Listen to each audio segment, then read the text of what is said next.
नमस्कार दोस्तों, आप सभी का बहुत बहुत स्वागत है आपके और हमारे यूट्यूब चैनल बनर्स एजुकेशन पॉइंट पर।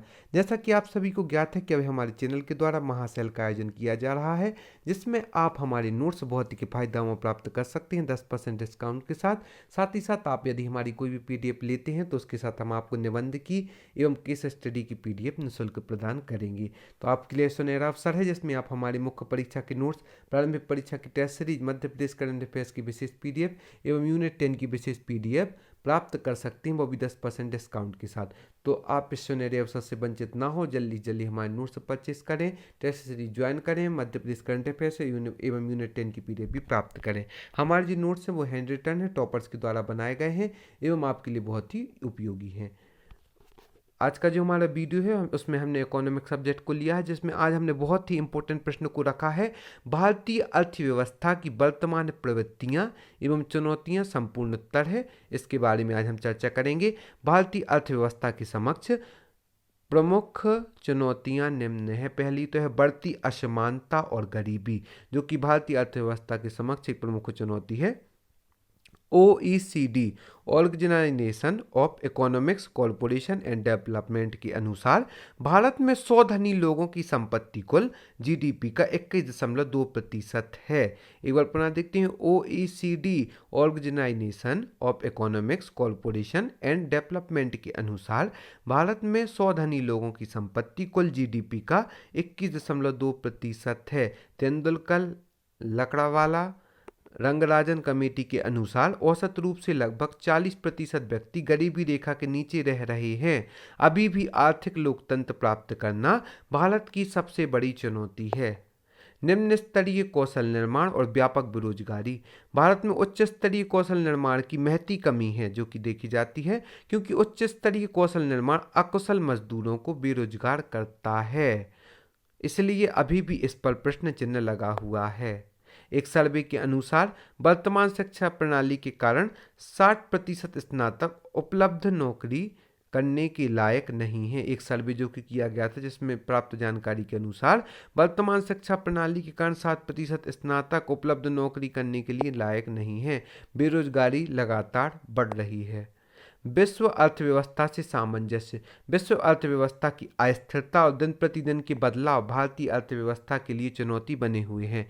जैसे अमेरिकन बैंक के निर्णय, पेट्रोल के दामों में परिवर्तन, अमेरिकन स्टॉक एक्सचेंज में बदलाव, यह भी एक प्रमुख समस्या है भारतीय अर्थव्यवस्था के समक्ष। कृषि पर अत्यधिक दबाव और किसानों की आत्महत्या।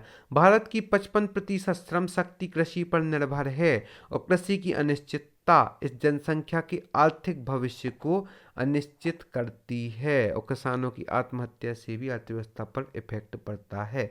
भारत की 55% जो श्रम शक्ति है वह कृषि पर ही निर्भर है, और कृषि की अनिश्चितता जनसंख्या के आर्थिक भविष्य को भी अनिश्चित रखती है। बढ़ती जनसंख्या और कमजोर मानव विकास भी प्रमुख कारण है। काला धन, यह समानांतर अर्थव्यवस्था के समान है। यह जीडीपी का 55% है। काला धन। व्यापारिक बैंक्स का एनपीए बढ़ता जा रहा है। महंगाई भी अर्थव्यवस्था के समक्ष एक प्रमुख चुनौती है। राजकोषीय घाटा अभी भी अनियंत्रित है। रुपये की परिवर्तनीयता। भारत में आज रुपया अंतर्राष्ट्रीय बाजार में कमजोर हुआ है। तो आज की जो हमारे प्रश्न है उसमें हमने देखा, पहला तो बढ़ती असमानता और गरीबी, दूसरा निम्न स्तरीय कौशल निर्माण और व्यापक बेरोजगारी, तीसरा है विश्व अर्थव्यवस्था से सामंजस्य, चौथा है कृषि पर अत्यधिक दबाव और किसानों की आत्महत्या, पांचवा है बढ़ती जनसंख्या और कमजोर मानव विकास, छठवां है कालाधन, सातवां है व्यापारिक बैंक का एनपीए बढ़ता जा रहा है, आठवां है महंगाई, नौवां है राजकोषीय घाटा, दसवां है रुपये की परिवर्तनीयता, जो कि भारतीय अर्थव्यवस्था की वर्तमान में प्रमुख चुनौतियां हैं। चुनौतियों का समाधान, जहां हमने चुनौतियों पर चर्चा की वहीं हम चुनौतियों के समाधान पर भी चर्चा करेंगे। सबसे पहले यह आवश्यक है कि एक निश्चित अवधि में सभी लोगों की बुनियादी जरूरतें पूरी हो सकें। सबसे पहले तो यही आवश्यक है कि एक निश्चित अवधि में सभी लोगों की बुनियादी जरूरतें पूरी हो सके, निर्धनता दूर हो, कृषि का स्तर बढ़ाया जाए, प्रवसन को रोका जाए, नए रोजगारों का निरंतर सृजन हो, शिक्षा की गुणवत्ता में भी सुधार करना चाहिए, मुनाफाखोरी भ्रष्टाचार पर रोक लगाई जाए, आर्थिक नियोजन को अपनाया जाए, विदेशी व्यापार में आयात बढ़ाने की प्रवृत्ति पर रोक लगानी चाहिए, पेटेंट कानून हमारे राष्ट्रीय हितों के अनुकूल होना चाहिए, काले धन पर सख्त कानून हो, बजट तैयार करते वक्त विषमता दूर करने व कमजोर वर्ग की बुनियादी जरूरतें पूरी करने को मुख्य प्राथमिकता देनी होगी। देश की खनिज संपदा का उपयोग व्यापक राष्ट्रीय व दीर्घकालीन नियोजन के अनुसार होना चाहिए। सभी को जरूरी स्वास्थ्य सेवाएं, दवाएं, जांच उपलब्ध करवाने के लक्ष्य को उच्च प्राथमिकता मिलनी चाहिए। सर्व शिक्षा अभियान के लक्ष्य व अधिकार को प्राथमिकता देते हुए शिक्षा का बजट जीडीपी के 6 से 7% तक करना चाहिए। एक बहुत ही इंपॉर्टेंट है कि सर्व शिक्षा अभियान को लक्ष्य में रखकर अधिकार को प्राथमिकता देते हुए शिक्षा का बजट जीडीपी के 6 से 7% तक करना चाहिए और शिक्षा की गुणवत्ता में भी सुधार करना चाहिए। विज्ञान व तकनीक की प्रगति को देश की वास्तविक जरूरतों से जोड़ना चाहिए। यह भी एक इम्पोर्टेंट है कि विज्ञान एवं तकनीक की जो प्रगति है उसको देश की वास्तविक जरूरतों से जुड़ना भी उपयोगी है। जलवायु परिवर्तन के दौर में विभिन्न आपदाओं जैसे बाढ़, सूखे, समुद्री चक्रवात आदि पहले से कहीं विकट हो सकते हैं, अतः आपदाओं से बचाव पर भी ध्यान देना आवश्यक है। विस्थापन न्यूनतम हो, पंचायत राज व शहरी विकेंद्रीकरण दोनों पक्ष मजबूत हों। एक बार हम पुनः देखते हैं, इन पर चर्चा करते हैं चुनौतियों के समाधान पर। सबसे पहले यह आवश्यक है कि निश्चित अवधि में सभी लोगों की बुनियादी जरूरतें पूरी हो सके। दूसरा, निर्धनता दूर हो, कृषि का स्तर बढ़ाया जाए, प्रवसन को रोका जाए, नए रोजगारों का निरंतर सृजन हो, मुनाफाखोरी भ्रष्टाचार पर रोक लगाई जाए, आर्थिक नियोजन को अपनाया जाए, विदेशी व्यापार में आयात बढ़ने की प्रवृत्ति पर रोक लगानी चाहिए, पेटेंट कानून हमारे राष्ट्रीय हितों के अनुकूल होना चाहिए, काले धन पर सख्त कानून हो, बजट तैयार करते समय विषमता दूर करने व कमजोर वर्ग की बुनियादी जरूरतें पूरी करने को मुख्य प्राथमिकता देनी होगी। देश की खनिज संपदा का उपयोग व्यापक राष्ट्रीय व दीर्घकालीन नियोजन के अनुसार होना चाहिए। सभी को जरूरी स्वास्थ्य सेवाएं, दवाएं, जांच उपलब्ध करवाने के लक्ष्य को उच्च प्राथमिकता मिलनी चाहिए। सर्व शिक्षा अभियान के लक्ष्य व अधिकार को प्राथमिकता देते हुए शिक्षा का बजट जीडीपी के 6 से 7% तक करना चाहिए। विज्ञान व तकनीकी की प्रगति को देश की वास्तविक जरूरतों से जोड़ना चाहिए। जलवायु परिवर्तन के दौर में विभिन्न आपदाओं जैसे बाढ़, सूखा, समुद्री चक्रवात आदि पहले से कहीं विकट हो सकते हैं, अतः आपदाओं से बचाव पर ध्यान देने की जरूरत है। विस्थापन न्यूनतम हो, पंचायत राज व शहरी विकेंद्रीकरण दोनों पक्ष मजबूत हों। तो आज की इस वीडियो में जो हमने देखा है वह हमने प्रमुख रूप से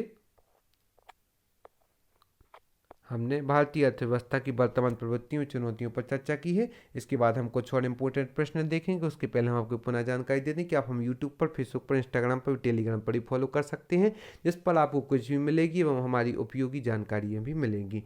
और आप जल्दी से जल्दी हमारे नोट्स परचेस करें। अभी हमारी 10% सेल चल रही है जिसमें हम कुछ PDF निःशुल्क भी दे रहे हैं, तो आप जल्दी से जल्दी आप हमारे नोट्स परचेस करें। Economics, ethics, polity, geography, Hindi, science एवं टेक्नोलॉजी, सोशल, हिस्ट्री आदि सभी सब्जेक्ट के नोट्स आप 10% डिस्काउंट के साथ प्राप्त कर सकते हैं।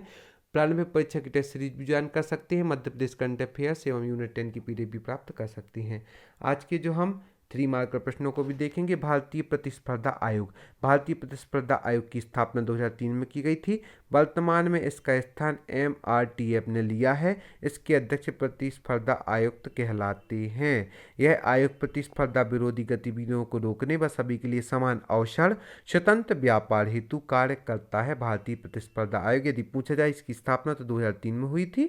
वर्तमान में इसका स्थान MRTF ने लिया है। इसके अध्यक्ष प्रतिस्पर्धा आयुक्त कहलाते हैं। यह आयोग प्रतिस्पर्धा विरोधी गतिविधियों को रोकने व सभी के लिए समान अवसर, स्वतंत्र व्यापार हेतु कार्य करता है। राजस्व घाटा। यदि राजस्व व्यय राजस्व प्राप्तियों से ज़्यादा हो तो इसे राजस्व घाटा कहते हैं। राजस्व घाटा कम होना चाहिए। यदि राजस्व व्यय राजस्व प्राप्तियों से ज़्यादा हो तो इसे राजस्व घाटा कहते हैं। आर्थिक सुधार विभिन्न क्षेत्रों में किए गए नीतिगत परिवर्तनों से है। आर्थिक सुधार से तात्पर्य विभिन्न क्षेत्रों में किए गए नीतिगत परिवर्तनों से है, जिसका उद्देश्य अर्थव्यवस्था की विसंगतियों को दूर करना। दूसरा है अर्थव्यवस्था को स्थिरता प्रदान करना। तीसरा है अर्थव्यवस्था का विकास और वृद्धि करना।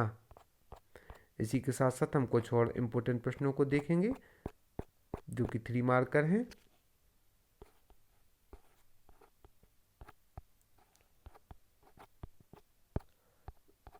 और साथ ही साथ हम आपको एक और उपयोगी जानकारी दे दें कि आप हमें फेसबुक, इंस्टाग्राम, यूट्यूब, टेलीग्राम पर भी ज्वाइन कर सकते हैं। टेलीग्राम पर ज्वाइन करके आप हमारी क्विज भी ज्वाइन कर सकते हैं। साथ ही साथ हमारी वीडियो की निःशुल्क PDF भी आप टेलीग्राम के माध्यम से प्राप्त कर सकते हैं।